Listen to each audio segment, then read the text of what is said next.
Have you ever had that one friend you liked well enough, but if you were being honest with yourself, you wouldn't be all that bothered if you were told you'd never see them again? Given the abysmal track record that Disney has managed with Star Wars since 2015's The Force Awakens, a lot of us have been saying we'd be fine with all of the Disney stuff getting erased and everyone starting over from a blank page. In the same breath, many people will throw out the caveat that Rogue One is the outlier, the one they didn't totally hate. Now, there are haters of Rogue One, however, you don't hear from them as often as the people who concede Rogue One was the least offensive Disney Star Wars effort, the one that didn't embarrass you at the family dinner even if it didn't leave much of an impression on you in the grand scheme. We're now living in a world where Star Wars projects are either average or flat out embarrassing, and a lot of people just hope the next Star Wars production is average. Rogue One, directed by Gareth Edwards, was Disney's second cinematic effort for the Star Wars franchise, and the first of their intended anthology series of standalone films. This was similar in concept to Fox's X-Men Origins films. However, in both cases, the effort failed. Fox only told one origin story, that of Wolverine, and that was all the fail it took to shutter the Origins effort. Disney managed to get out 2 Star Wars stories thanks to the box office success of Rogue One, but unless you were living with wolves the past decade, you're well aware of how Solo turned out. A film so mismanaged and dead on arrival, it became the lowest grossing Star Wars film ever while killing the whole anthology film series outright.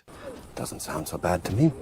Because of this turn of events, Rogue One occupies a few unique places in the history of the Star Wars franchise. It's the first film that wasn't part of the episodic saga, the only film that doesn't include central Skywalker saga characters as part of the main storyline. Yes, in this movie, Vader plays a bit part. The only Star Wars film where all of the heroes die at the end, and the only non-saga film that was financially successful. And yet, despite all of that, it's an uneven experience fraught with behind-the-scenes drama like everything Kathleen Kennedy has touched, resulting in a Star Wars story that is both fun and frustrating in equal measure.